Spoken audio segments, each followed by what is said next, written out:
Hi everyone. In this session, we're going to talk about HR analytics. Let's kick off with the overview. First, we will start by defining HR analytics. Then we will illustrate the impact and importance thereof in today's business world by means of various industry examples. Next, we will zoom into data sources, HR key performance indicators, and feature engineering. In what follows, we will discuss descriptive, predictive, and social network analytics, and also illustrate these three ways of doing analytics by means of various examples. We will then extensively discuss employee churn, employee absenteeism, and workforce forecasting. We also zoom into recommender systems and deep learning. And we conclude the chapter by discussing some very important challenges that you may face as you will implement HR analytics in your firm-specific setting. So let's kick off with a definition. First, we're going to start with a definition as it was provided by Gartner. Let's read it together. HR analytics, also known as people analytics, is the collection and application of talent data to improve critical talent and business outcomes. HR analytics leaders enable HR leaders to develop data-driven insights to inform talent decisions, improve workforce processes, and promote positive employee experience. So that's the definition as it was framed by Gartner. One thing that is worth mentioning right now is that in this chapter, I will discuss various types of data sources, not only talent data, because I think this definition is a bit too narrow in terms of the data sources that it uses. I think that there's more data sources that you can use when you want to do HR analytics. And later on, we will extensively cover that. We will extensively cover the various types of data sources as well as the various types of analytics that you can do with them. Eisen and Harriet in 2016 defined HR analytics as follows. HR analytics, also called people analytics, is about changing the way of recruiting and retaining talent based on data-driven insights.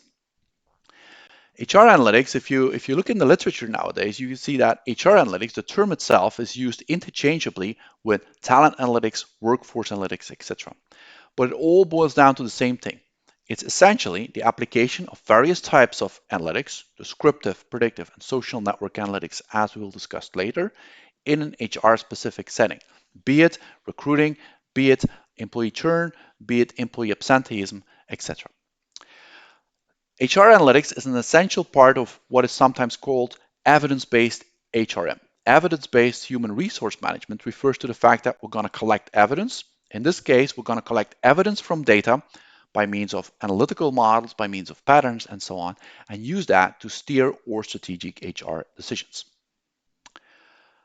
If you look at Google, more specifically, if you look at Google Trends, you can see that there's an increasing amount of searches that have been made for the term HR analytics, starting from 2004 until now. Right? You can see that there's a increasing trend in the amount of searches for this particular search term HR analytics, which clearly represents the interest thereof. People are really starting to get interested in what HR analytics is all about and what analytics can mean for the field of human resources. And let's back this up with some industry examples. Here you can see some industry examples that all relate to predicting employee churn. Churn is something that has been very popular in a customer setting. Many firms like telco providers, but also financial service providers, predict which of their customers are most likely to churn because they get dissatisfied by the product or service that the company is offering, for example. In fact, this very idea of churn prediction can also be applied in an employee setting, where you will predict which employees are likely to churn. For example, Credit Suisse, which is a global investment bank and services firm founded and based in Switzerland, used analytical models to predict employee churn, and it allowed them to focus on which employees are likely to leave and why they leave. Getting insight into the why is very important, because that will allow to train managers to retain the high-performing employees that exhibit high churn risk, which allowed Credit Suisse to save about $70 million a year. That's a huge amount. The well-known credit scoring solutions provider based in the US, Experian, also used HR analytics to predict employee churn. And they found that employees are more likely to churn if they work in teams of more than 10 people, or people recently moved further away from the office.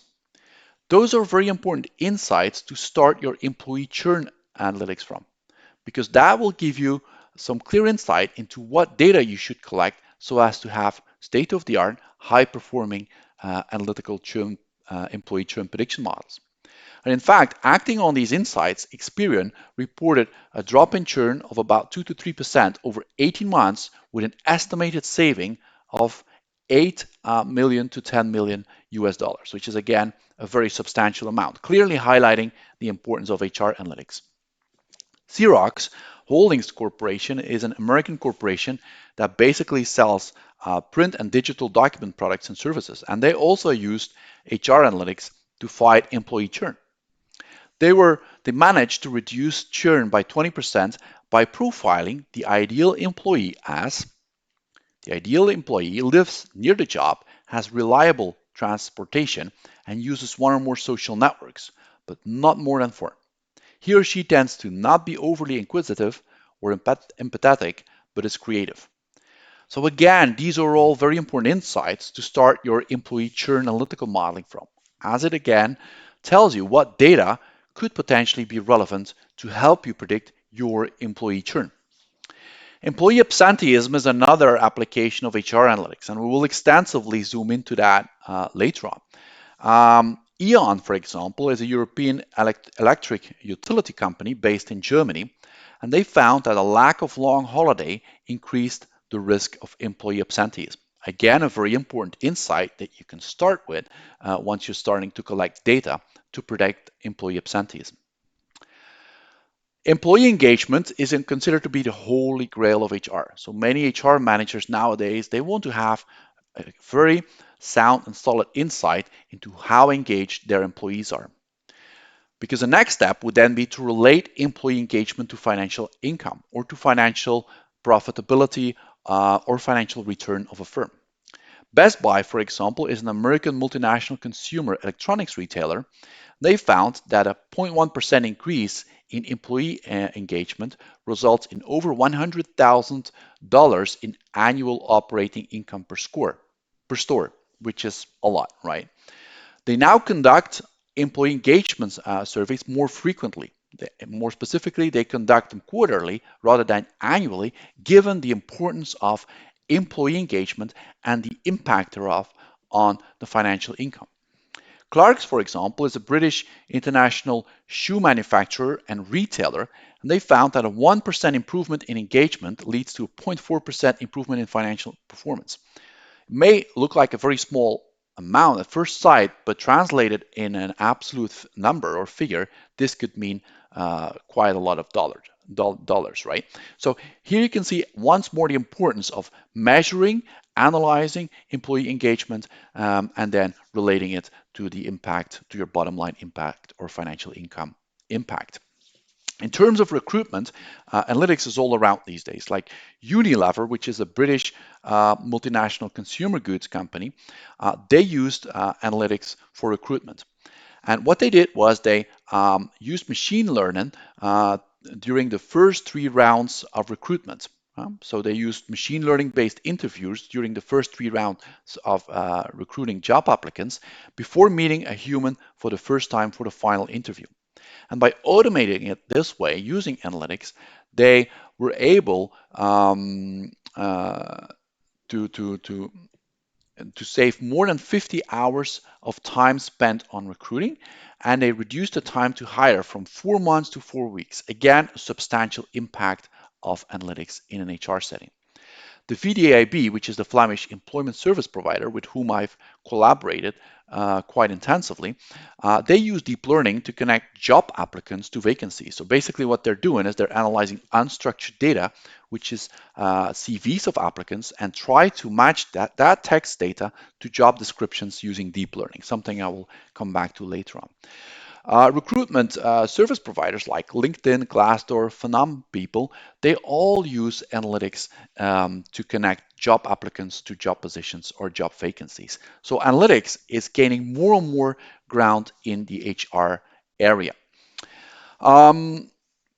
These 3 others, Bechter, Brandl, and Lear, in 2020 2020 surveyed more than 20,000 EU firms, and they found some very interesting insights about how HR analytics is embedded into firms' practice nowadays. More specifically, they found that firm-specific factors are more important in explaining why firms make use or do not make use of HR analytics. Larger firms are more likely to make use of HR analytics. Obviously, the gains are there a lot bigger as well because you have a larger workforce to manage and where you can realize more gains. Another important insight is that older firms are less likely to do HR analytics because they rely more on traditional HRM practices. These older firms, they have gotten more experience into employee management. That means that they're more reluctant to use these newer technologies as they can rely more on their experience, on their common sense, on their business knowledge in the HRM area. Firms operating in competitive markets are more likely to do HR analytics because they use HR analytics as a competition instrument, as a way to realize competitive gains versus the other firms operating in their industries. Firms in countries with more liberal regulations on data and privacy protection are more likely to do HR analytics than firms in countries with more regulatory constraints. That's also a very important insight that came out of this study by Bechter, Brandl, and Lehr. Um, if you do analytics, you need data.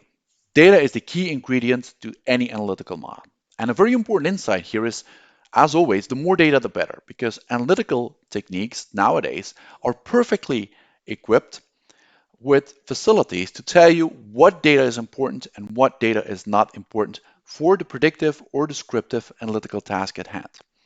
And in an HR setting, we have a plethora of data sources available that could be successfully leveraged to gain insight into employee churn behavior, into employee absenteeism behavior, into employee recruitment behavior, such as sociodemographic information, the age of an employee, the gender of an employee, marital status, address, etc. Address is very important in terms of churn risk, for example, because if an employee moves um, to another home, then obviously that may impact the commute time and as such also the churn risk. Job performance data, targets reached, checklist, very important. That could be very important for promotional purposes, for example. Financial data, salary, bonus, whether an employee got recently promoted, yes or not.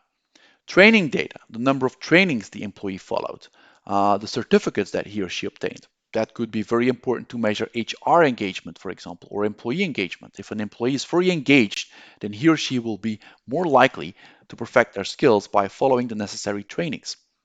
Surveys are a very important data collection instrument in HR analytics.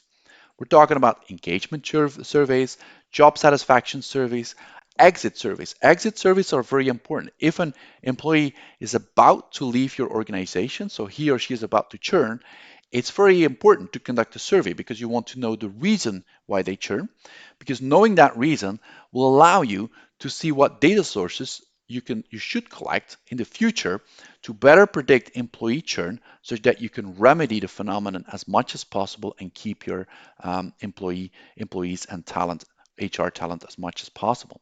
Do note that surveys are something that you should handle very carefully because nowadays people like you and me, we are being flooded with surveys. So it's important to keep your surveys well focused, short, and make sure that you don't overload your employees with too many surveys. But it is an important data collection instrument. Unstructured data. When I say unstructured data, I'm basically referring to data that cannot be easily structured in a tabular format, like in Excel, for example, where you have rows with data elements. Think of a row representing an employee and columns that represent employee characteristics like the age, the marital status, job promotion, salary, trainings, etc. Unstructured data cannot be represented in a tabular format.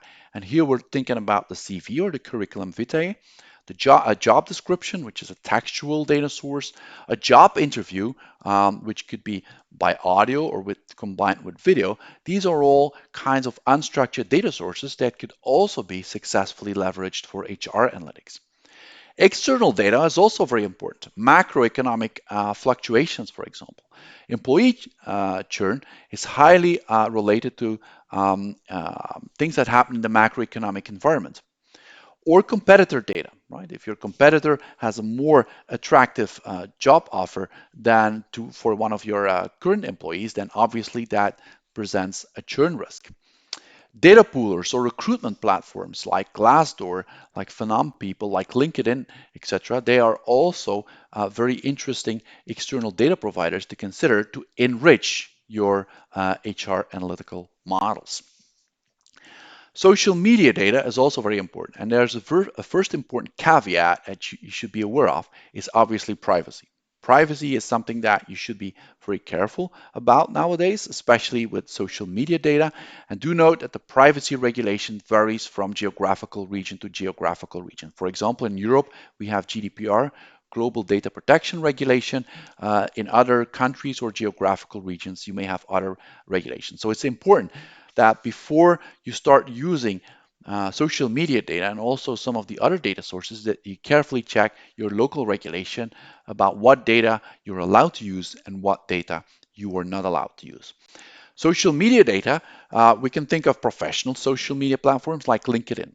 There was this well-known American firm, HiQ, right? HiQ Labs, which was a small data analytics company that used automated software programs, they called it bots, to scrape information from public LinkedIn profiles. And they used that scraped information to help predict employee churn. Because what is most likely going to happen is when an employee is on the lookout for a new job? Well, when an employee is on the lookout for a new job, he or she will brush up their LinkedIn profile. So if you note that one of your employees brushes up their LinkedIn profile, then you know that they're at churn risk. And that's exactly what was the key goal of HiQ Labs. What they basically did was they scraped all these LinkedIn profiles of your current employee portfolio, and then they looked at which of them recently changed their LinkedIn profile. And a change of a LinkedIn profile, an update of a LinkedIn profile, was then a strong indicator that the employee is likely to churn. There obviously are also social media leisure platforms that you're aware of, like Twitter, Facebook, Instagram, etc. And those have been used in research for personality profiling. Here you can see this paper by Liu and Campbell that was published in 2017 and that used social media data platforms to profile people into 5 different types of categories, being neuroticism, extroversion, openness, agreeableness, and consciousness. And knowing in what category each of your employees is situated could be a valuable piece of information in terms of understanding their engagement for promotion purposes, for churn prediction purposes, for absenteeism purposes, and so on. But again, do note this very important caveat of always being capable or being compliant with local privacy regulation. Social media data can also be used for doing sentiment analysis.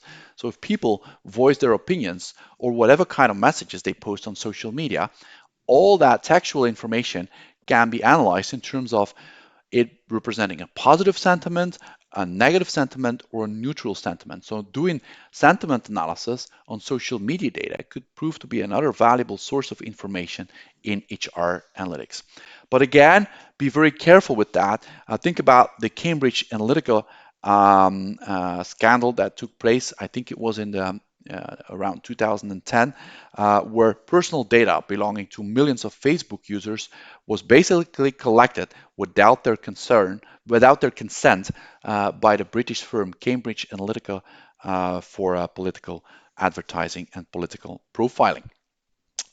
Okay, so what are some of the key performance indicators then in HR analytics? Well, the first one is the time to hire. And the time to hire represents the time between posting a job somewhere, typically that will be online, and the time when you effectively hire an employee.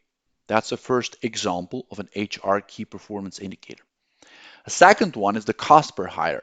That's the total cost involved with recruiting and hiring an employee. Offer acceptance rate. Offer acceptance rate represents the number of accepted job offers divided by the total number of job offers. Usually, for most firms, this will vary around 85%, although it does depend upon the industry and the geographical location. That's something, by the way, that you can monitor through time. And if it stays stable, then obviously that may be a good sign. But if at a certain point it starts to decrease, then that could be an early warning signal that you have to more closely inspect your employee onboarding processes. Employee churn could be defined as the rate at which employees quit their job after, let's say, 1 year. It's also called employee turnover or employee attrition. And the complement thereof is employee retention, means that you want to retain your employees or the percentage of employees that you manage to retain. These are just a few examples of key performance indicators in HR analytics. Absenteeism is another one. It represents the number of days and frequency that an employee is away from his or her job. Engagement is another one. It's a very important one. It's considered the holy grail of HR, just as customer engagement is for customer analytics. We also have employee engagement in HR, and it's a measurement of the employee productivity and also very important, the employee satisfaction. In other words, how happy is the employee and how good is the employee at doing his or her job. We can also look at the revenue per employee, which is the firm revenue divided by the number of employees. And just as we have customer lifetime value in customer analytics, we can also try and quantify the employee lifetime value, or the ELV, which represents the value that an employee generates for a firm throughout his or her lifetime. Do note that quantifying the employee lifetime value is a very challenging exercise because it's usually very hard to make long-term predictions. So if you're about to set out on an exercise to quantify the employee lifetime value, what I always recommend is to adopt a time horizon of at most 2 or 3 years, I would say, because it's really hard to predict 2 or 3 years further in the future, as we've witnessed in many of our collaborations with firms. Let's zoom into one HR metric, which is the CPA, or the cost per hire, whereby in the numerator we look at all possible costs. And here we have the external costs and internal costs, and then we divide by the total number of hires in a given time period. What's really very important is that this measure is quantified during a given time period, and it's very important to be aware of what time frame or time period you're looking at, as that may also tell you something about whether your CPH is expected to be high, low, or on average. And when you look at the costs, it's very important to take into account all costs, like if you have external costs, third-party agency fees, Glassdoor fees, LinkedIn fees, for example, advertising costs, maybe job fair costs, either online or offline, health screening, a very important thing about soccer players, for example, if there's a soccer player that moves clubs, if, for example, Ronaldo moved from Juventus to Manchester United, obviously he had to undergo various types of health screening exercises. Also, immigration costs, travel costs. In terms of internal costs, we have lots of overhead costs, right? The costs that are there, but that need to be factored in the cost per hire or CPH metrics, such as the cost of the recruiting staff, their salaries, their bonuses, but also the physical infrastructure costs, like the talent acquisition, software, hardware, office expenses, and so on. So it's very important to get a comprehensive view on all these costs so as to be able to calculate the cost per hire metric as accurately as possible. Also, when you look at the denominator, the total number of hires in a time period, how are you going to define that? Are you going to look at the newly hires, or are you also going to factor in the number of people that, for example, moved from part-time to full-time or increase their appointment? That's also something that you should carefully define, because that's very important to interpret the evolution of the CPH measure in an accurate way. So in other words, this cost per hire metric is a very important HR metric to quantify the efficiency, the cost efficiency of your recruitment process.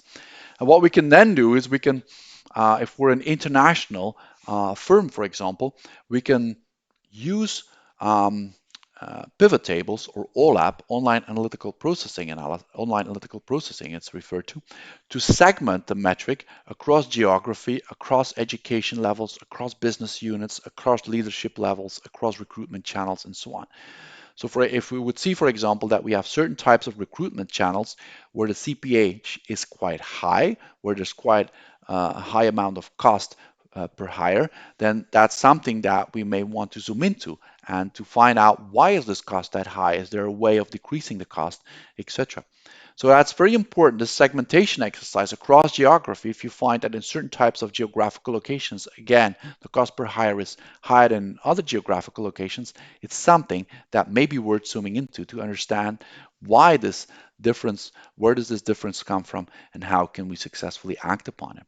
Do note that the CPH measure is always an approximation, because I guess it already became clear from my previous slide is that unambiguously and accurately quantifying the cost, the external and internal cost, is quite a challenging exercise.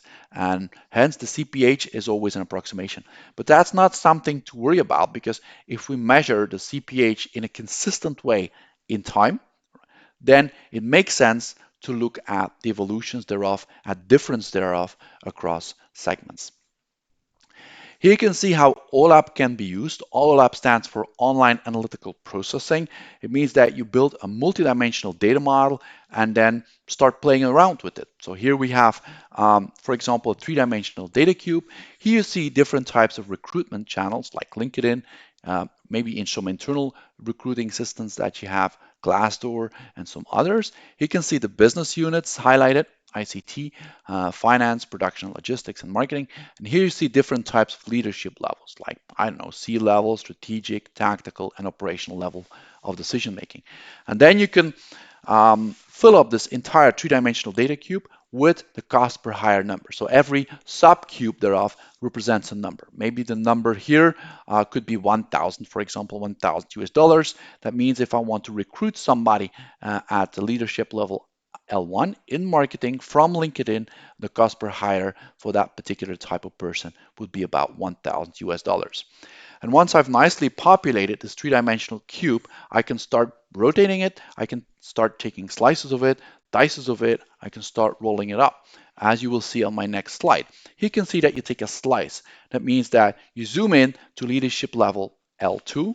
Let's say that this is a strategic level of decision making, and you want to know for this particular level of decision making, for this particular leadership level, you want to know how the different costs across the different units, across the different recruiting channels, how the CPH looks like. So you're cutting out the slice. So you can cut out the slice like this, you can cut out the slice like this, cut out the slice like this, as you wish. This is all nicely automated by means of modern day OLAP tools. I can also cut out a dice, right? A dice means that you take a kind of substructure out of it. And maybe I'm only interested in leadership level L2 and L3. I'm only interested in finance and production logistics. Maybe I'm only interested in the internal recruiting channel and the Glassdoor recruiting channel, which would mean that I cut out a dice and which I can then further inspect and look at how the cost per hire varies across each of these segments I'm interested in. Another thing that I could do is I could roll up a dimension, right? So let's say I could roll up the leadership levels. So that means that I summarize or aggregate or summate across the various types of leadership levels. I can also sum across the various business units, sum across the various recruitment channels, or do a combination. So what I could do is I could take this three-dimensional cube, and if I roll it up along one dimension, I will get a two-dimensional structure, as you see here.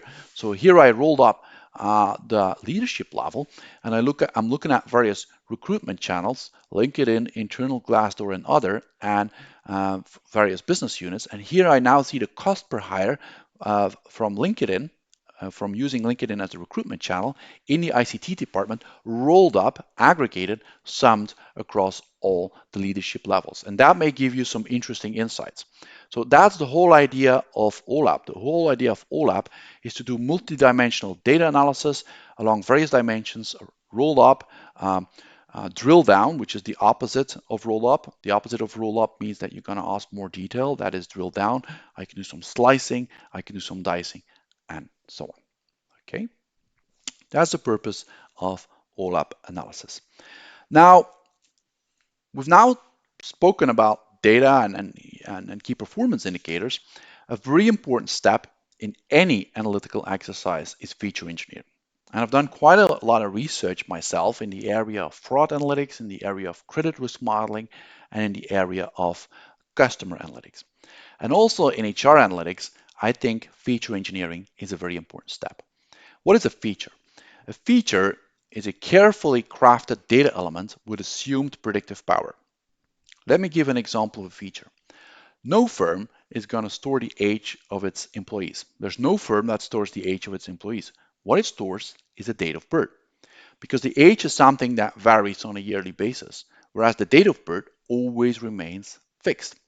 So based upon the date of birth, you're gonna derive a data element, which is the age. So that's a carefully crafted data element, age, with assumed predictive power, because age will have an impact on churn risk. Age might have an impact on absenteeism, because the older you get, the more likely you're going to have some medical problems, for example. So that's what you do here in feature engineering. You carefully think about how you can start from your HR data sources, the original operational data, and then design very smart features from there onwards. And if you look at the marketing literature, for example, in 1977, there was this guy called Cullinan that came up with the recency, frequency, and monetary framework. That was very popular in marketing. Recency meant how long ago since a customer made a purchase. Frequency meant how frequently do customers make purchases. And M means monetary. What's the average amount of a purchase? And using these RFM variables, you could then segment your customers into customers that frequently buy for low amounts and that have recently made a purchase, or customers that do not frequently buy, but if they buy, it's for huge amounts and it's been a while since they made a purchase, so low recency. This RFM framework was originally introduced in marketing, and then later on, for example, in my research, we also extensively used it in fraud analytics for detecting credit card transaction fraud, like how long ago since a transaction was made on a credit card? How frequently is a customer making transactions on his or her credit card? And the M, monetary, what's the average monetary amount of a transaction?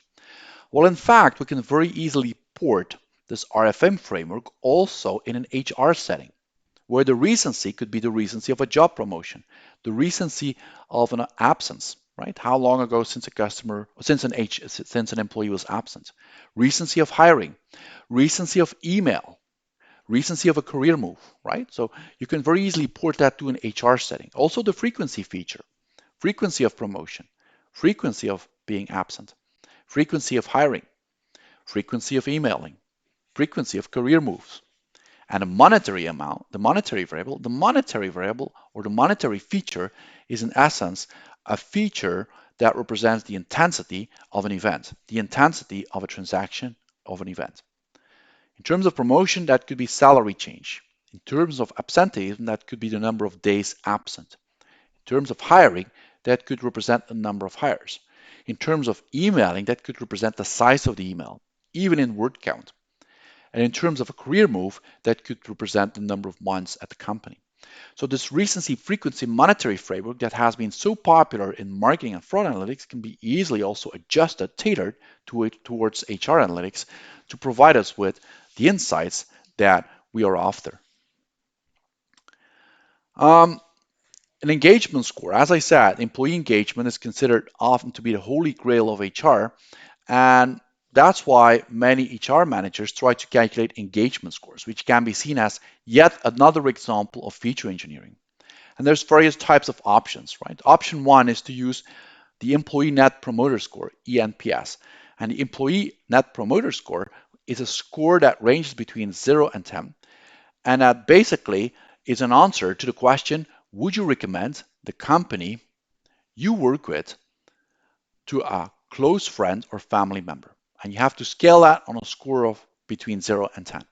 And if the people that answer that question with a score between 0 and 6 are considered to be the critics or detractors, possibly also at churn risk, right? They have a low engagement, rather low engagement, possibly at churn risk.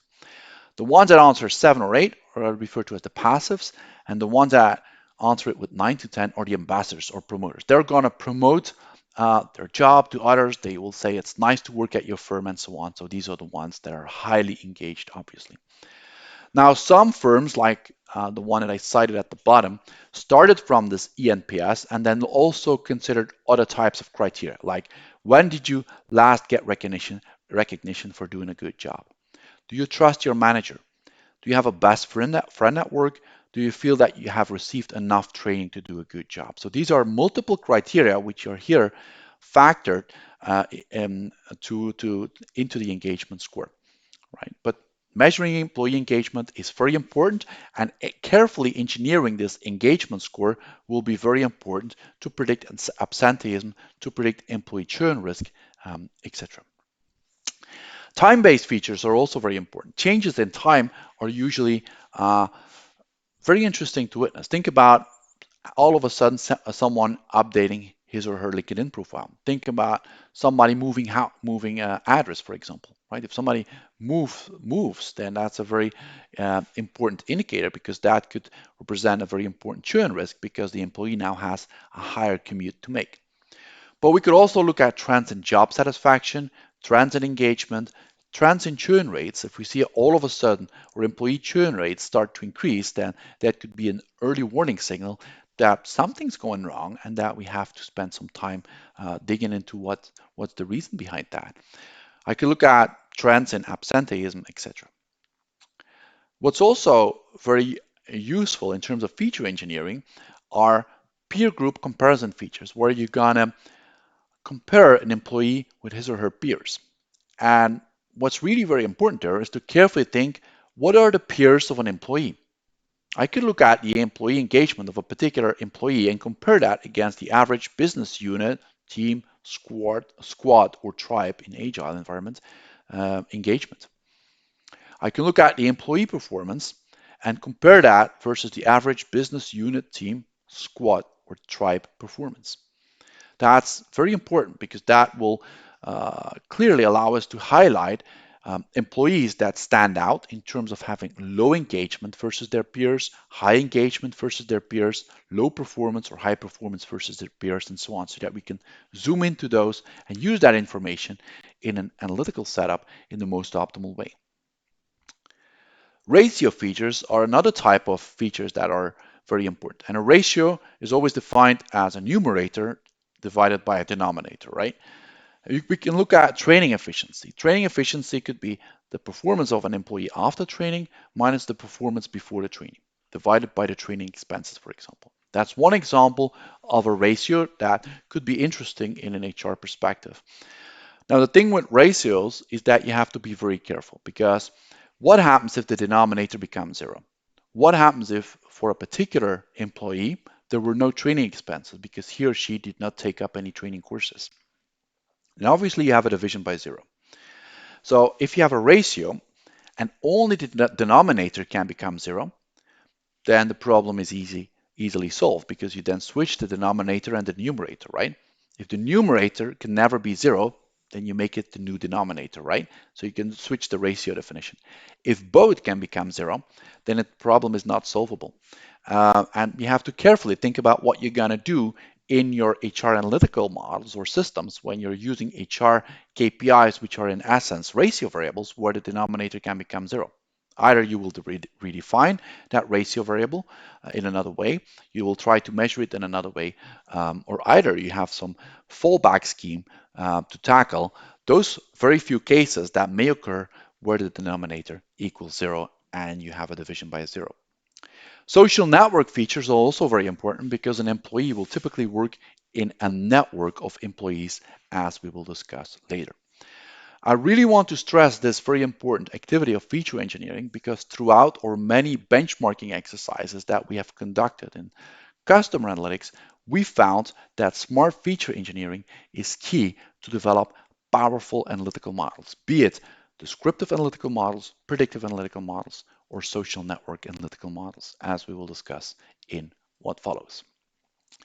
Before we start zooming into descriptive analytical modeling, predictive analytical modeling, and social network analytics for HR, what are the criteria in order to have a good HR analytics model? Well, in order to have a good HR analytics model, in my opinion, you should have a model that is statistically valid and accurate. So What the analytical model do is it will model patterns which are in the data. It will be fed with data and it will try to find some generalizable patterns which are in the data.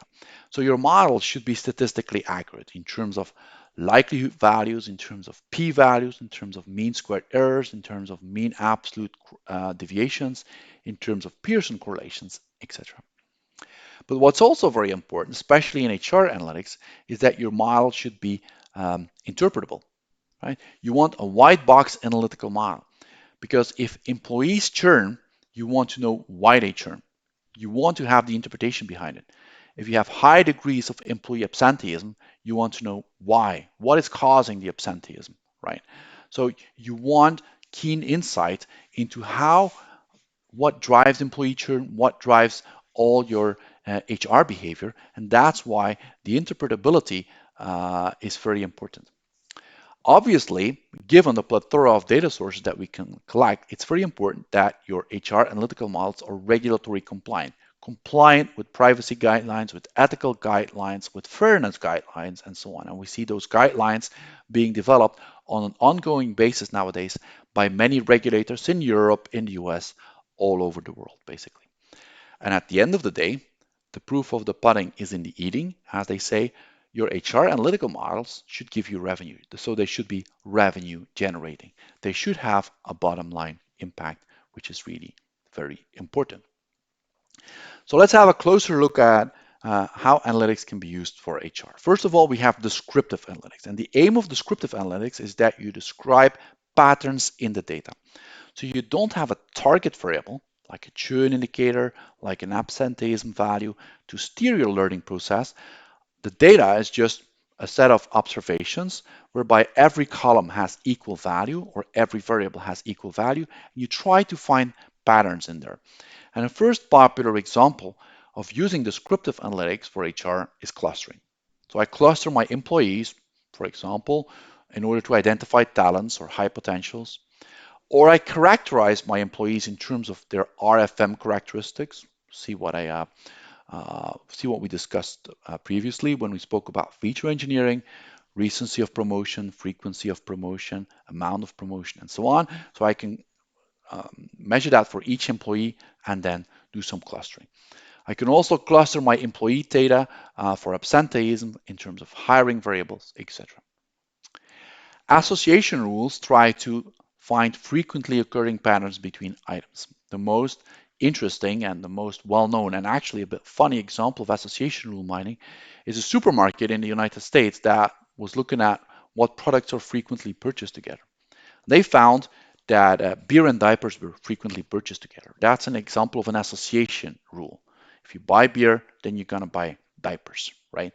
And you can use that technique of association rule mining also in an HR setting, although it's not very common, but you can use it to identify training bundles, what training courses are frequently picked together. You can also use that, for example, a bit more exotic, to identify injury patterns amongst workers at specific sites. Sequence rules look at processes and they look at activities where there's a sequence and they try to mine generalizable patterns from these sequences. Popular examples are career path analysis, salary path analysis, and training path analysis. Training path analysis is, for example, the sequence of training courses that an employee is likely to take. Career path analysis or employee journey analysis is what you see right here, right? Here you can see the start, right? This is the start. This is the moment of hiring or application.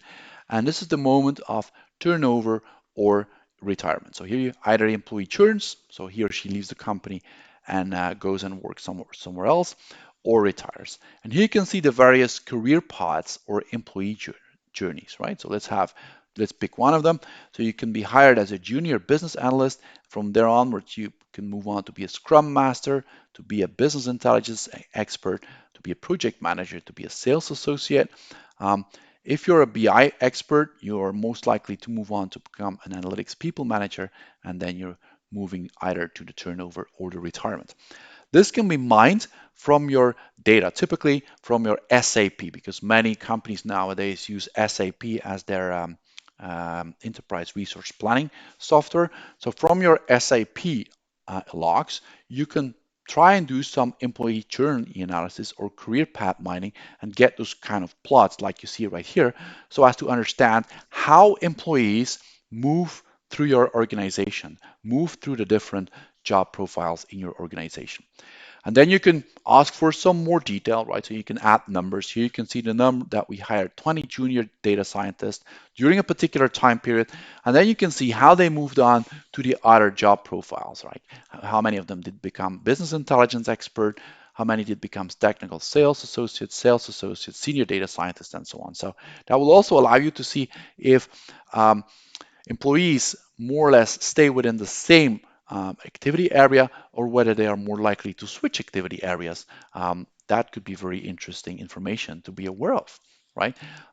You can also, besides the amounts, also indicate the time frame above the arrows, right? You can see how many from the junior data scientist, how many moved to become BI expert. You can look at the average months, for example, it took them to move from the state junior data scientist to the state BI expert. So instead of the amounts, you can also look at the average number of weeks or the average number of months it took them to move from one state to the other. And you can in fact use this very same analysis also to look at salary movements or and do salary path analysis, right?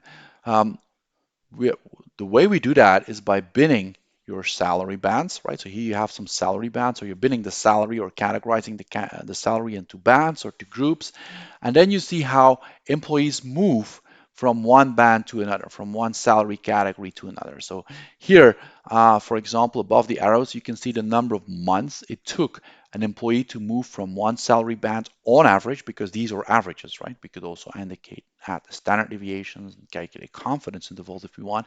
But you can see that on average, it took an employee about 16 months to move from this salary category to this salary category, and then 20 months to become senior level, which automatically implied this salary category, and then another 22 months to move there. So that is something, again, that you can very easily mine using sequence analysis from your SAP event logs or SAP HR logs, right? Can give you some very actionable insights that could be very easily used then for strategic HR purposes.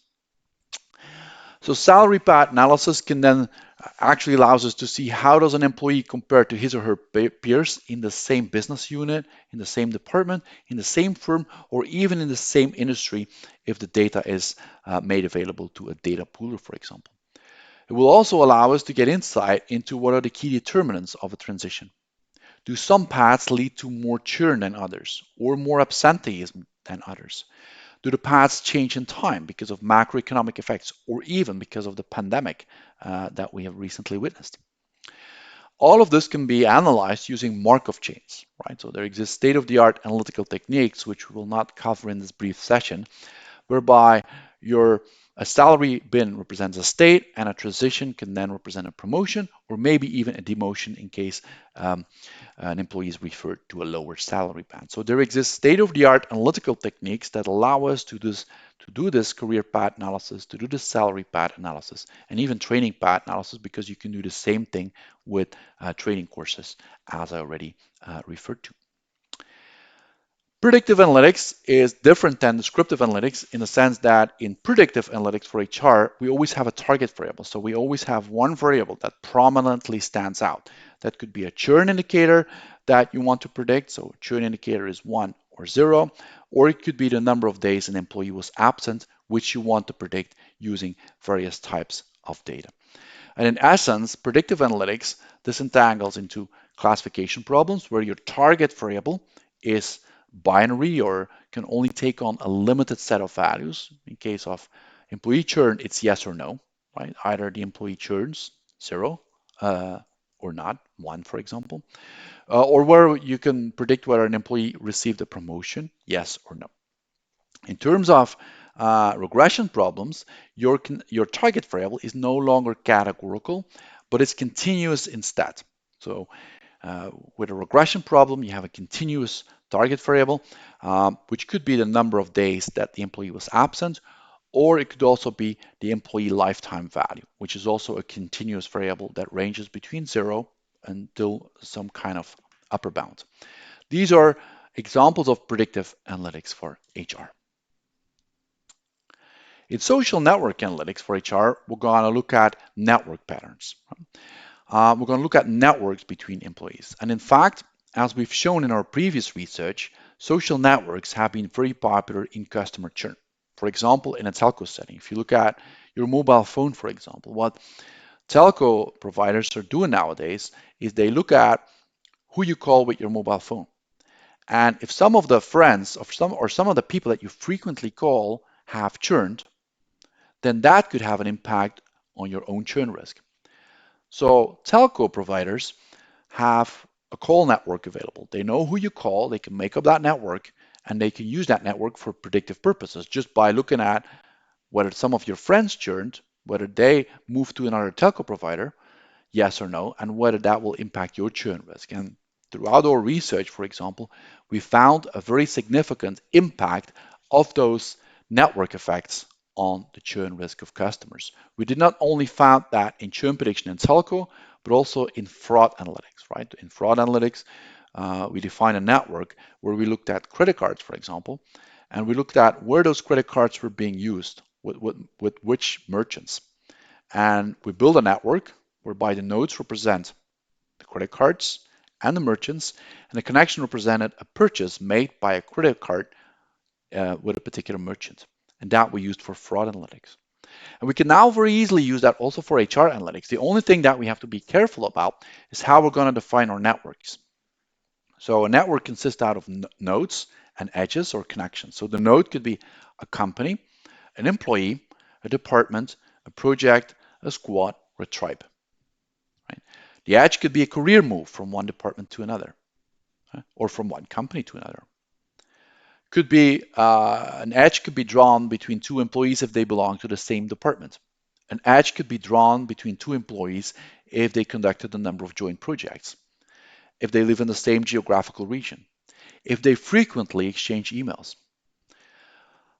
These are all implicit ways of trying to find the edges, but you can also more explicitly try and find the edges by doing a survey. So I can get it explicitly from a survey, and I can send out a survey and ask him for every employee, what are your top 5 coworkers? And based upon the answers I get to that survey, I can then map out the social network of my firm. A good definition of a network is key to the success of an analytical model. So to carefully think what you can do with a social network in HR in order to leverage it for strategic HRM.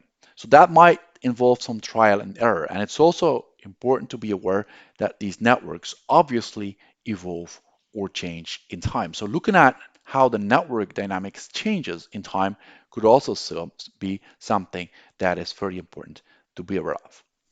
Let's give some examples. More specifically, Adler and Quan already in 2002, that's about 20 years ago, they were aware of the fact that a well-designed employee network makes up the social capital of a company. Social capital, which is very important in HRM. In 2021, Gray, Cross, and Arena stated the aims of network analysis. The aims of social network analysis are to identify, for example, employee silos isolated on the firm periphery. Those are employee silos. They're very isolated employees. They do not connect well with your mainstream employee network, so they're at risk. They're at risk of isolation. They're maybe at risk of being churners. We could also use network analytics to identify key opinion leaders or influential employees to avoid ripple effects during firing, churn, etc. We could also use network analysis to identify connectors, employees that connect various types of employee communities, and as such serve as a bridge between various types of employee communities. All of these are examples of network analysis and how you can use it and for what purpose. This could be key to drive cultural change. Understanding these networks and then acting upon the insights you got from them could be key to drive cultural change. So let's have a more specific example. This is a network of people. It's often used in the literature. It's called the kite network because it kind of represents a kite. So you have various edges. So you have Ike, Jane, Luc, Bart, Sophie, Victor, Hannelore, Anne-Sophie, and so on. And those are the employees, let's say. And the bridges, the edges, the connections could be based on same department, same project. Maybe it's based upon the outcome of that survey, like who are my top 5 coworkers. Maybe it's based upon email exchanges and so on. And I can now characterize this network and every employee thereof by means of various types of social network metrics. And one of them is the closeness. And the closeness measures the average distance from an employee to all other employees in the network. What's the average distance from an employee to all other employees in the network? So from Bart, for Bart, the distance to Luke is 1, the distance to Ike is 2, and the distance to Jane is 3, because Jane is 3 edges away for Bart. For Bart, the distance to Aunt Sophie is 1, 2. To Hannelore, it's also 1, 2. So I add up all these distances. And if I then take the inverse thereof as the closeness. So the closeness represents the average distance of an employee to all other employees.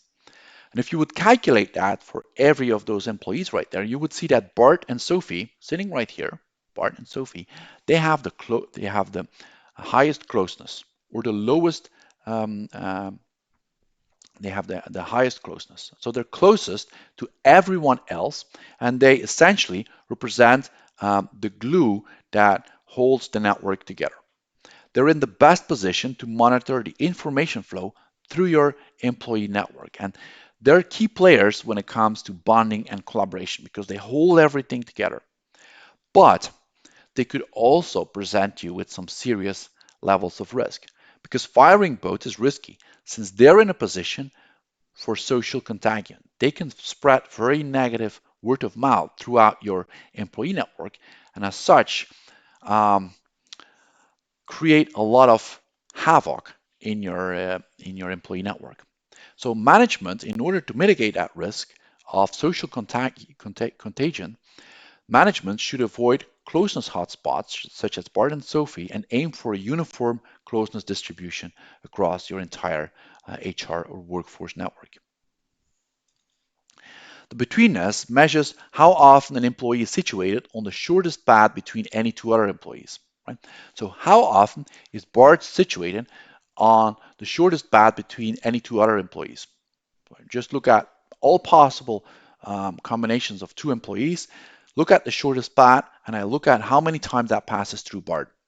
And if you would calculate this for this kite network, you would see that Luke right here has the highest betweenness because he sits in between Ike and Jane and the remainder of the employee network.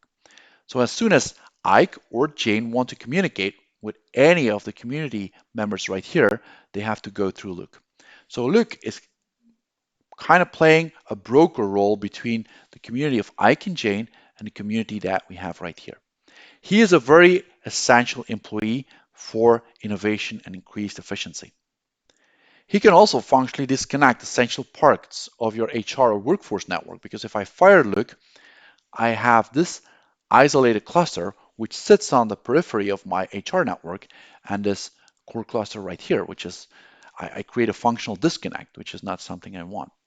So how I could mitigate this is by carefully thinking about new hires, new teams, the composition of new project teams, new squads, new tribes, by making sure that I build relationships between loosely coupled employee communities, between Ike and Jane, for example, and these guys. So in this particular type of network, knowing this would be very important because that would, as an HR manager, give me the insight that I need to urgently build more bridges between Ike and Jane and all the other ones so as to avoid the fact that I become too dependent on Luke being the only bridge or broker role between Ike and Jane and the remainder of my network. Okay. I can also use social network analytics for mining email traffic. Again, this comes with a privacy caveat. So this assumes that emails can be used for HR analytics purposes. So regulation, privacy ethics, and fairness regulation is being developed on an ongoing basis, but assuming that you can use email traffic. And we're not interested in the content of the emails, we're just interested in who mails who, right? So whatever the content of the email is. So let's just say that we look at who mails who. So we mail anonymized email traffic to identify who collaborates with who. So the emails then represent organizational relations. And the aim is to study human relations from a set of emails, from an email corpus. That will allow us to identify key roles, people with special expertise, connectors, people who are often consulted for particular types of questions, for example. Another aim could be if we see that two types of people or a group of people frequently exchange emails, then we could try and contemplate to physically co-locate them so as to reduce the email burden, so as to reduce the amount of emails that are being sent out or the email load. It's pretty obvious if we do this type of analysis, the nodes or the email addresses, and an edge could then be defined as two nodes sending more than X emails. X could be a number, let's say, more than 2 emails a day. It could be. In fact, we could use the number of emails as a weight on the edge, whereby if you have people that frequently email each other, obviously the weight of the connection becomes bigger. The content of the email is not important, just the sender and the receiver. And we can then do community mining. Again, note my important um, um, bullet at the bottom that privacy should be respected at all times. Employees should also be aware of how the data about them is being collected, used, and analyzed. He can see that visualized. He can see the nodes or employees, the colors or the department, like ICT, HR, marketing, etc. And a connection is then an email exchange or two employees exchanging more than X, let's say 2 emails a day, for example. And we can then do community mining, and then we find all kinds of communities that will allow us to physically co-locate people so as to reduce the communication or the email communication burden upon those people.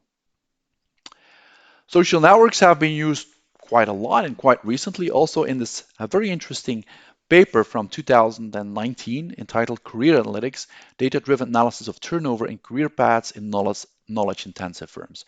So what these guys essentially did is pretty exciting. They had a data set of 970,000 CVs, which is quite a lot. And I looked at how people moved from one firm to another. So here you can see Goldman Sachs, you can see JP Morgan Chase, Ernst& Young, Deloitte, you can see Google, Facebook, and Microsoft.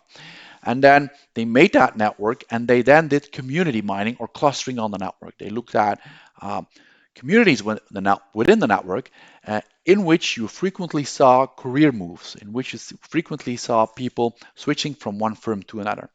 And by doing this community or mining or clustering, they found 3 career clusters. A financial cluster, which is the pink cluster where you see Goldman Sachs, Morgan Stanley, Citi, UBS. A consulting cluster where you can see the consulting firms, Deloitte, Ernst& Young, PwC. And a high technology cluster, which is represented in blue. We have Thomson Reuters, Columbia University, Google, Facebook, and Microsoft. And what they noted in their paper, and it's a very nice empirical analysis, which I can highly recommend you to have a look at, is that they saw frequent career moves within an own network cluster. So people often tend to switch careers either within the green cluster, either within the pink cluster, either within the blue cluster. And what's also worth noting is that IBM, which sits right here, came out as a kind of industry hub in the sense that it represented a crossroad junction for employees who wish to transfer from one network cluster, career network cluster, to another. So if you wanted to transfer from the green to the pink one, you often went through a IBM. Likewise, if you wanted to switch from the green to the blue one, you often had to go through, or people often went through IBM because it served as an industry hub. Social network analytics for HR can be used for predicting employee churn and absenteeism, as we will explain in a moment. And the idea there is to featureize networks for predictive analytics. In other words, we're going to build a network and then we're going to feature engineer it. We're going to derive features from the network that can then be used as predictors to our churn prediction models, to our absenteeism prediction models, etc. And one way to featureize it, or here is as follows, like you look at the number of churners or absences or promotions in a department, right? So this is, the network consists of employees and connections or the edges represent whether two employees belong to the same department, yes or no, and then we can featureize it by looking at the number of tuners or absences or promotions in a department. If the network is constructed on a project by project basis, whereby the edges indicate that two employees worked on the same project or the number of projects they worked on, then I can look at the number of tuners or absences in the same team or on a project. Or I can look at the number of tuners absences from the same geographical or location in case the edges represent a geographical relationship.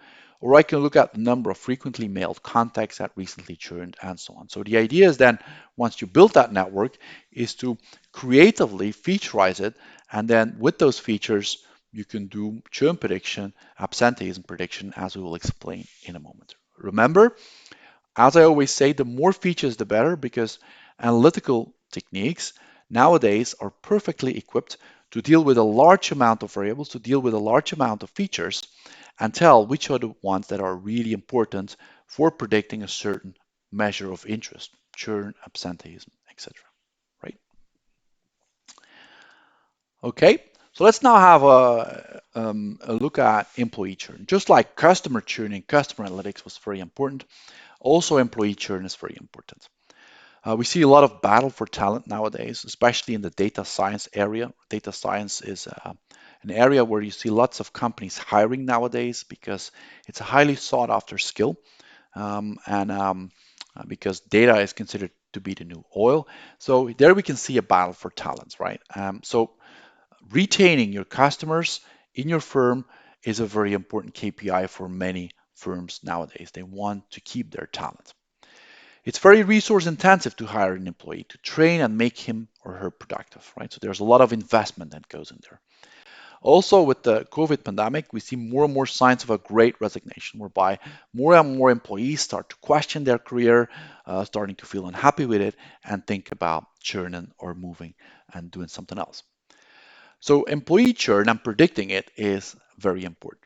And this is further backed up with a few numbers that you see here. The average cost of hiring an employee is about $4,129 according to a 2016 survey conducted by the SHRM benchmarking services.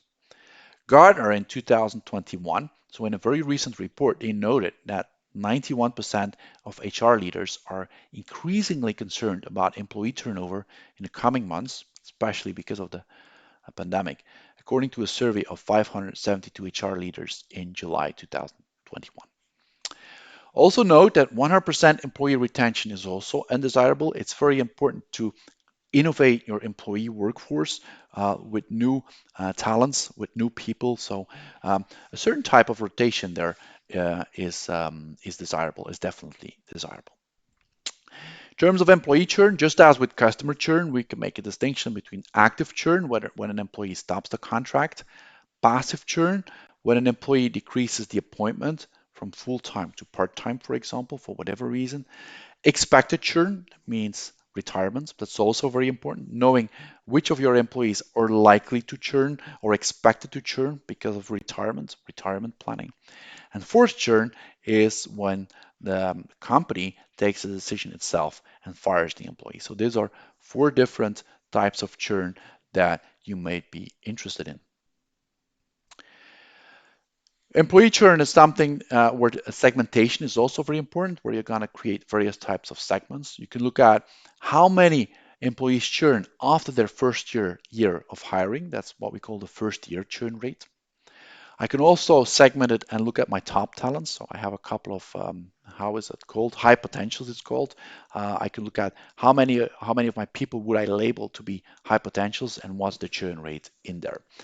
There's various predictors that you can think of, like age could be a predictor, a variable, time at current job or company, whether the employee regularly got pay raises, the role of business travel. Oftentimes you will see that after a cert, if the role of business travel starts to increase, sometimes employees may get fed up with it and may be tempted to churn. Job satisfaction, engagement, there it speaks for itself that usually a low job satisfaction or low engagement will lead to a higher churn risk. Distance from the office or commute time, that relationship I already mentioned. Whether the LinkedIn profile has been recently updated as was the core business of that one company I referred to, HIQ Labs. The business units, some units are more prone to employee churn than others. The number of companies worked before, if you see that an employee has worked at a lot of different companies before, usually you will see that he or she will also not stay along during a long time with you. So he or she will also be at higher churn risk. The performance, whether an employee has lots of idle time, yes or not. Sometimes we have seen that employees with lots of idle time get bored and are likely to churn. And also network information, because employee churn is something that is very viral, that could be very viral. Quitting is infectious. So um, um, if one employee decides to churn, it could have an impact on his or her network. No matter how you qualify that network in terms of the same department, in terms of the same um, project, or in terms of or based on survey information that you gather. So quitting, churning is infectious. So you can have a spiral of negative emotions, right? People are oftentimes in many settings they're herd animals, right? So if a majority, if one, first of all, one person of the herd starts acting in a specific way, it may impact the others, and as such, you have like some kind of herd behavior, and you have a very viral effect of churn in your workforce, which is highly undesirable.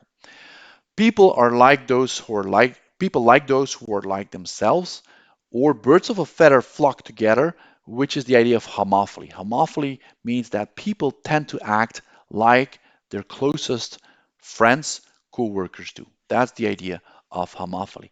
And that's something that you should try and qualify and quantify as good as possible also in your employee churn models by looking at your historical data and looking at if one employee churned in a particular department from a particular team in a particular leadership role, for example, how did it affect his peers in a department, in a team, or within that particular level of leadership?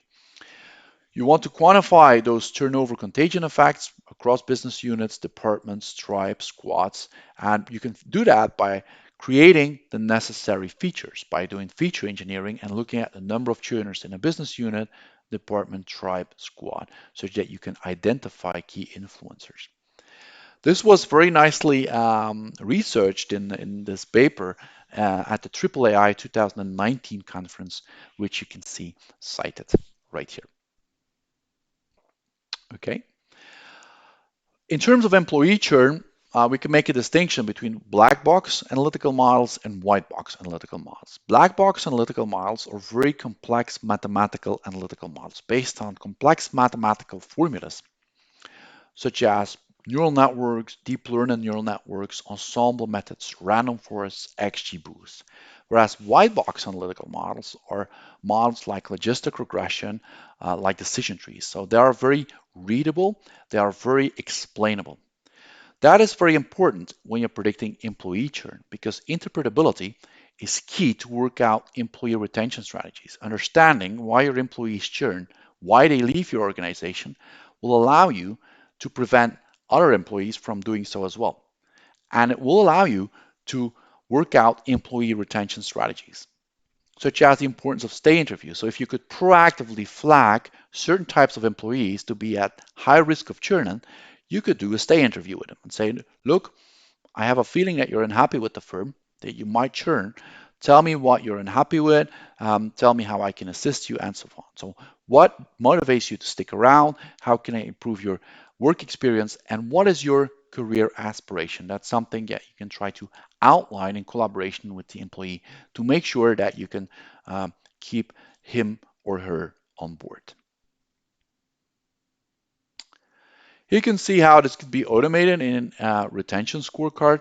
You can very easily build that using a logistic regression classifier, by the way, right? I can give you the nitty-gritty details of how to build an employee churn scorecard or retention scorecard like this one using logistic regression. Here you can see a few characteristics, and this is just an example. This is not based upon real-life data. So I have 4 categories for age. First age category goes up to 26 years. Second age category between 26 and 35, 35 to 37 for the third age category, and 37 plus. Address change, yes or no? So you can see that if there's an address change, it could mean that there's more risk at at churning, right? Business unit, finance, marketing, production, logistics, and ICT. And these are the scorecard points. And the higher the points, the more likely the employee is to stay with your firm. The lower the points, the more likely the employee is to churn or to leave your firm. So what I can now do is I can score a particular employee. So let's say I have employee Bart, the age is 32. So here he's in that age band, 120. Address change, yes, so 140 points. This is not a good signal. Bart changed address, so he's likely to churn. Business unit, ICT. You will usually see in many firms that in the ICT department, you have quite a bit of churn because ICT is, again, in many firms, a highly sought after profile. So you'll see that many of those employees are constantly on the lookout. So usually that will also have low points in terms of staying. So I can then add up all points. I get 340 points. I'm comparing this against a threshold, a minimum required amount in order to stay at the firm. 340 is lower than 500, so employee Bart is at risk. So we can now proactively invite him and invite him for a stay interview, right? And we immediately see what's the reason because that's a white box model. We can see that the reason is the address change, right? So Bart changed address. So one of the reasons that he wants to, that he could contemplate to leave or churn because of the address change. So one thing that we can act upon during the stay interview is say, look, we allow you to work remotely. We know there's a heavy commute for you ahead, so we will give you the freedom to work more at home. That could be one way of acting upon this very insight, upon this white box analytical model, for example. Employee absenteeism is an example of predictive analytics where your target variable is continuous. Absenteeism is the term that is generally used to refer to unscheduled employee absence from the workplace. And it's a very big deal for many firms because the annual cost of worker absenteeism in OECD countries is estimated between 1.2% and 2% of the gross domestic product, according to an OECD estimate of 2010. Various types of reasons could be workplace harassment, could be family related issues, could be illness. Think about burnout, think about any types of other types of illnesses, or it could be job hunting. If you want to predict employee absenteeism, you can tackle it along two different perspectives. The target can be categorical, whereby you're just going to predict, is the employee going to be absent during the next 6 months or during the next 1 year, yes or no? Or I can make it categorical, but instead of two categories, I will use three categories, like the employee will be absent for less than a week, between 1 or 4 weeks, or 4+ weeks. Or I can make my target also continuous, right? I predict the number of days that an employee will be absent, or the number of cases of absence. Or I can look at the Bradford score. The Bradford score is a score that has been developed by HR practitioners to measure employee absenteeism.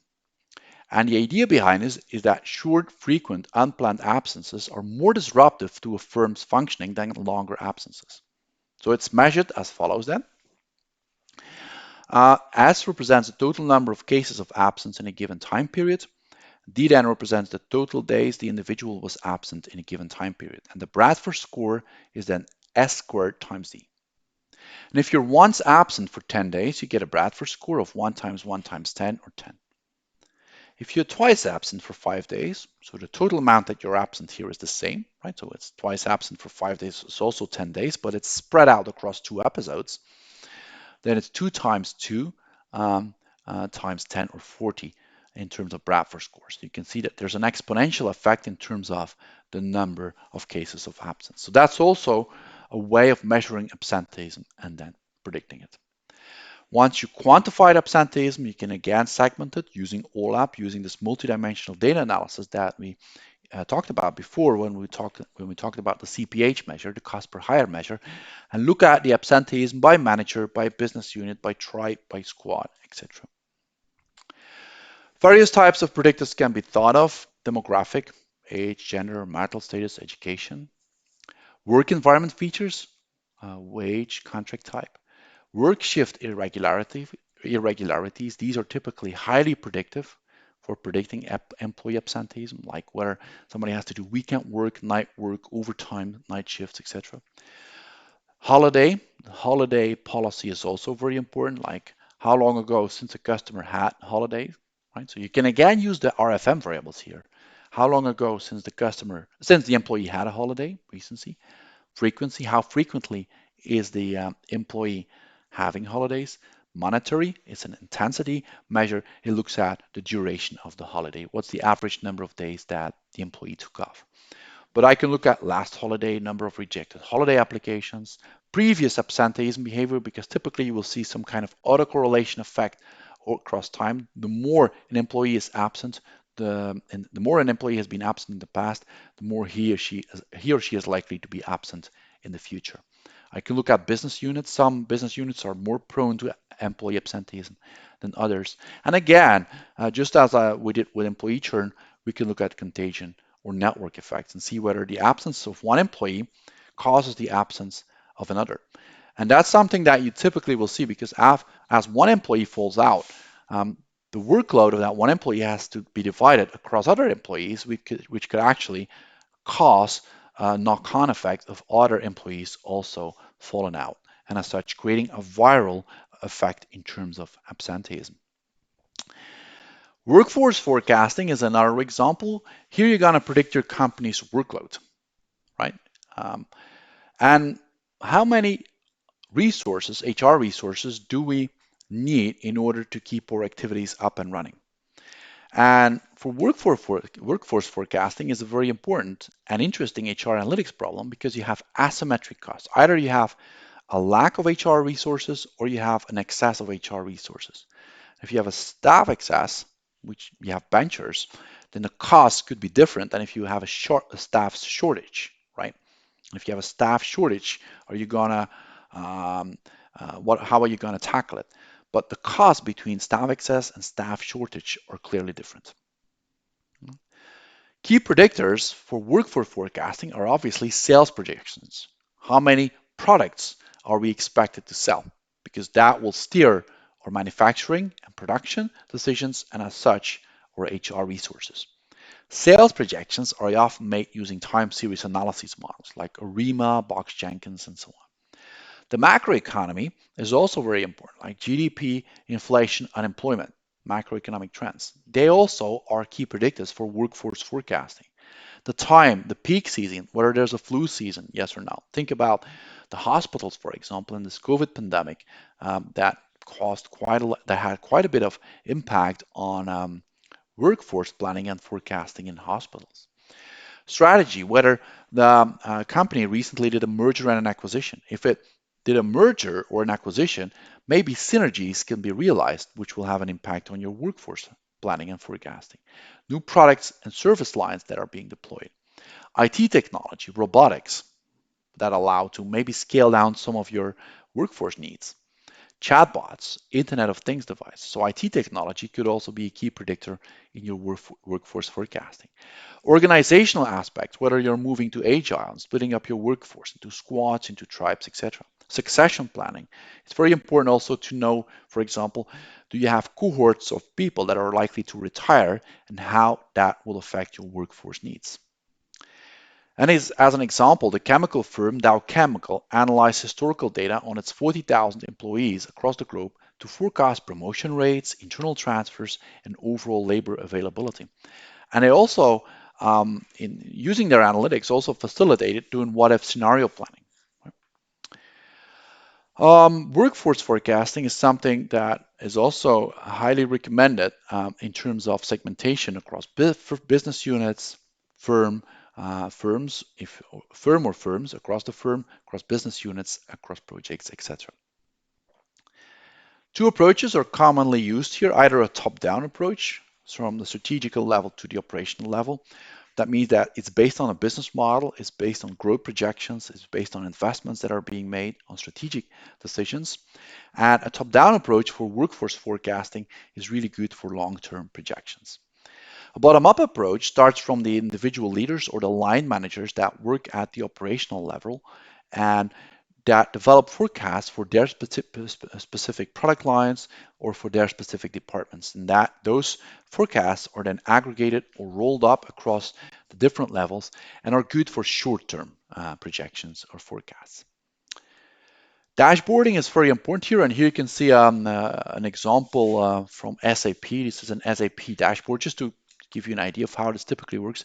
This is workforce forecasting on a daily basis. So here you can see the red line indicates the forecast demand, in terms of HR resources, and the blue line or the blue blocks then indicate the scheduled demand, the available resources that we have at that very moment. So here you can see that we have uh, we have excess capacity here, right? We have excess capacity here because we have more HR resources than we need, whereas here we have slack capacity. This is on a daily basis, but you can then also aggregate that to a weekly basis, to a monthly basis, and so on. This is workforce forecasting. Recommender systems are also very important systems that can be used in HR analytics. They have been used quite frequently by companies like Amazon. So based upon the books you purchased in the past, Amazon is going to give you targeted recommendations. Same goes for Netflix. Um, Netflix is going to, based upon the movies you've seen in the past and the ratings you assigned to them or you gave them, Netflix is going to give you targeted recommendations. We can do the same thing here in HR. But let's first look at what a recommender system is. Recommender systems are software tools and techniques providing suggestions for items to be of use to be a user. In an HR analytics context, your users are your employees. So I have again Bart, Sophie, Wouter, Anne-Sophie, Victor, Hannelore, Maria, and Bob. And now we can look at trainings they took. Like Bart took a course on data science. He took a course on deep learning. He took a course on strategic HR and accounting. Each of those courses got a rating assigned. So Bart assigned the course data science a rating of 4, the course deep learning a rating of 5. Let's say that rating goes between 0 and 5. The course strategic HRM, well, Bart is not very knowledgeable about HRM because he has no background in it. So for him, this was a tougher course, so he assigned it a rating as 1. And he also is not too good at accounting, so he assigned it a rating as 0. So the rating tells you how useful the courses were for each of the employees. And using that user rating matrix, I can now come up with recommendations for Bart. What would you recommend Bart's next course to be? Well, one way would be to do user-user collaborative filtering. User-user collaborative filtering means that you look at what are the users or the employees in this case that are very similar to Bart in terms of assigning ratings to courses. You can see that Sophie is not very similar to Bart because Bart liked data science, he gave it a 4, Sophie didn't like it, so she gave it a 1. Deep learning, Bart liked, Sophie did not like it. Strategic HRM, Bart did not like it, but Sophie liked it. So Sophie gets a minus, she's not very similar. Wouter also liked data science and deep learning and didn't like strategic HRM. So he's very similar to Bart. He's a kind of nearest neighbor, a very similar employee to Bart in terms of taking courses and appreciating courses. For Anne-Sophie, we don't know because there aren't any overlapping courses that Bart took and that Anne-Sophie took. Victor, I would say negative because Bart liked data science and Victor did not like it at all. Hannelore, I would again say different because she liked strategic HRM, Bart didn't like it at all. And Maria is again very similar to Bart because she liked data science, deep learning, and didn't like strategic HRM. And I can now look at the most similar users to Bart, which are as indicated by the green plus signs, Wouter and Maria. And then I can use that information to infer the missing ratings for the courses that Bart could still consider. So Maria gave auditing a 2, Wouter gave it a 0. So they are both very similar to Bart. So I'm going to take the average of 0 plus 2 divided by 2. So probably Bart would assign a rating of 1 to the course auditing. For the course fraud analytics, Wouter gave it a 5, Maria gave it a 4. So probably Bart would have given it a rating of 4.5. For the course on diversity, we don't know because there haven't been any ratings assembled yet. So if you were to make a recommendation for Bart for what course to follow, the recommendation that I would make is assign Bart, uh, let Bart take the course on fraud analytics because he assigned it a rating, because the estimated rating that he would assign to it is 4.5. Instead of looking at the correlations between users, what I could also do is look at the correlations between items, right? And that's what I see here. And that's what we call item-to-item collaborative filtering. I can look at this course fraud analytics, right? And I look at what other courses in terms of ratings are correlated to fraud analytics. Well, here you can see that Wouter assigned both courses, data science. If I look at the course data science, I see that it's highly related to fraud analytics because Wouter assigned it 5, assigned both 5.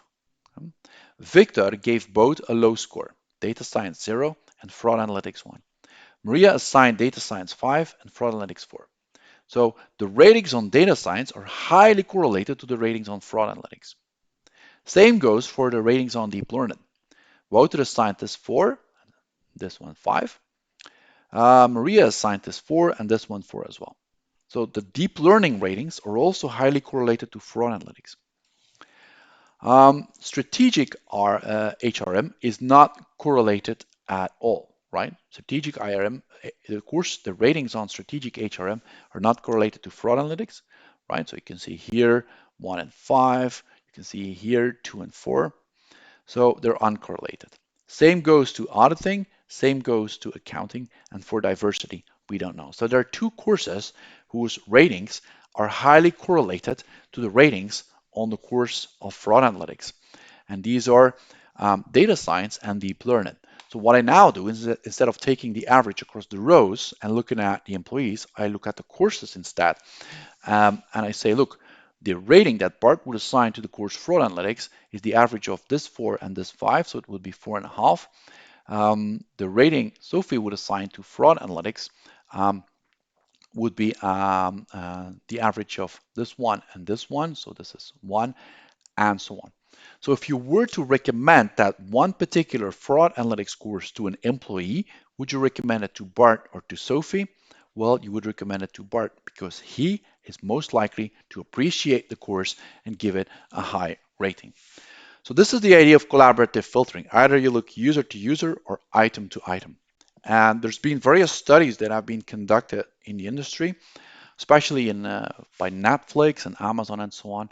And I can tell you that most firms that use these recommender systems for business practices or business purposes use item-to-item collaborative filtering because item-to-item correlations are considered to be more stable than user-to-user correlations. So if you would go for user-to-user or item-to-item collaborative filtering, I would recommend that you go for item-to-item collaborative filtering.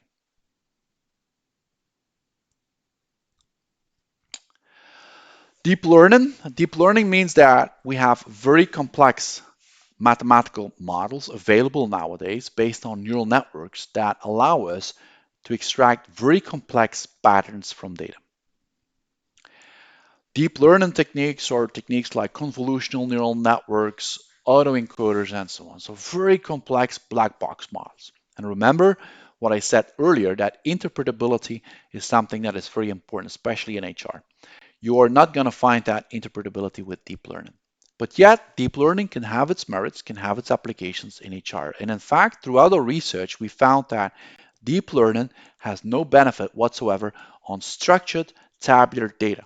Data that can be easily represented in an Excel format, in a tabular format, data that you typically use to predict employee churn, to predict employee absenteeism, or do workforce forecasting.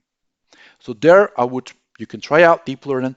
You will find no performance benefit whatsoever if you compare it with simple methods like regression methods, linear regression, logistic regression, or decision trees.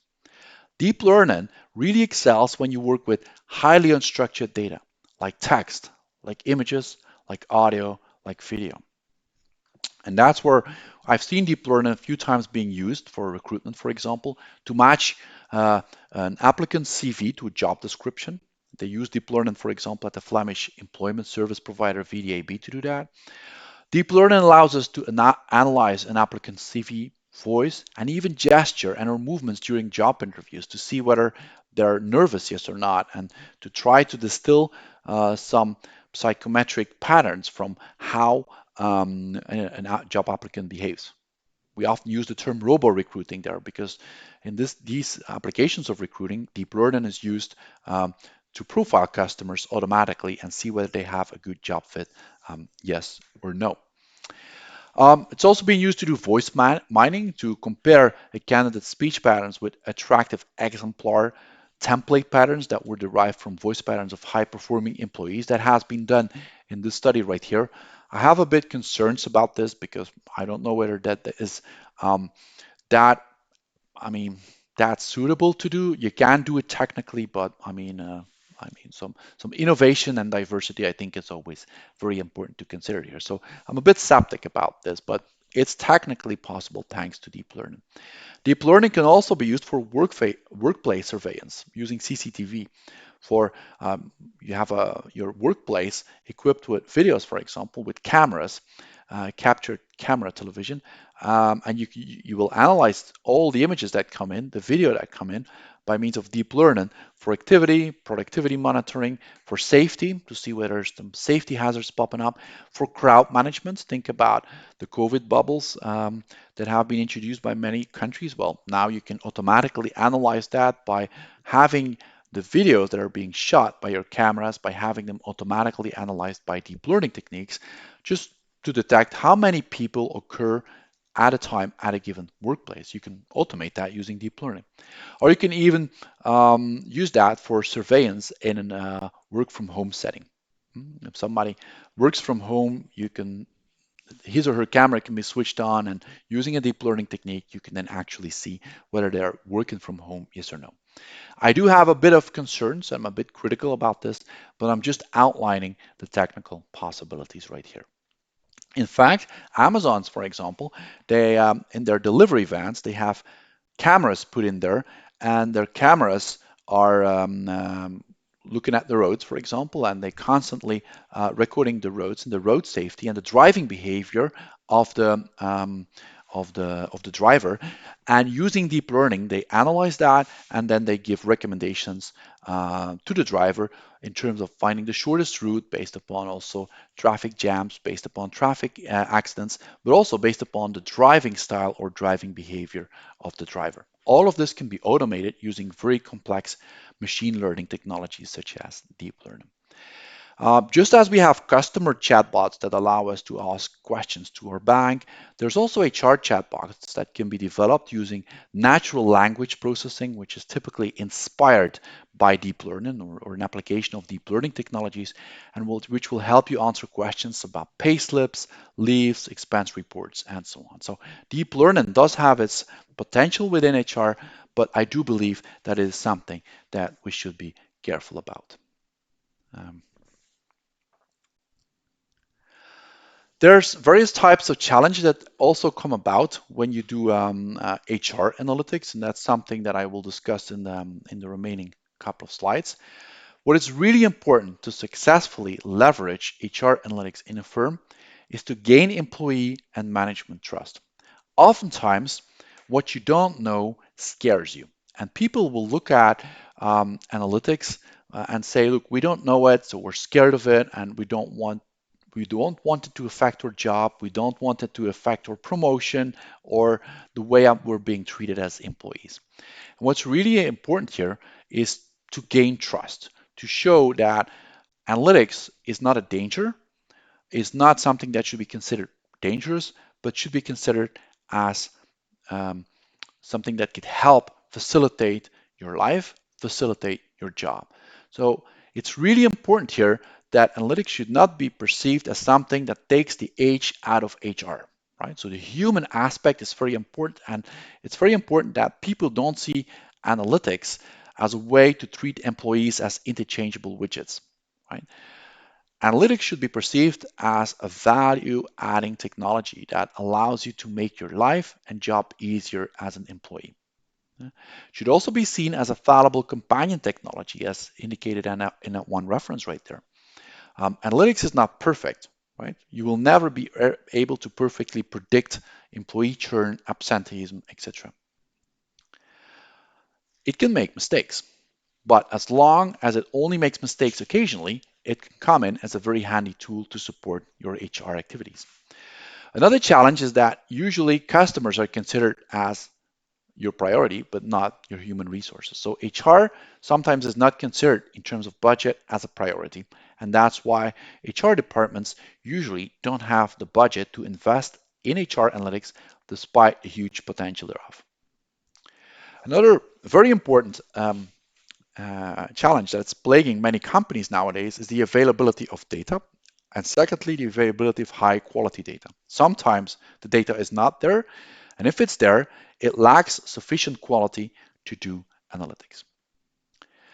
Also very important is that analytics is not magic. We will not be able to perfectly predict the future. There will always be some error that comes with our predictions, some uncertainty that comes with our predictions, and so on. So analytics is not like the silver bullet, which is going to solve all your human resources HR problems.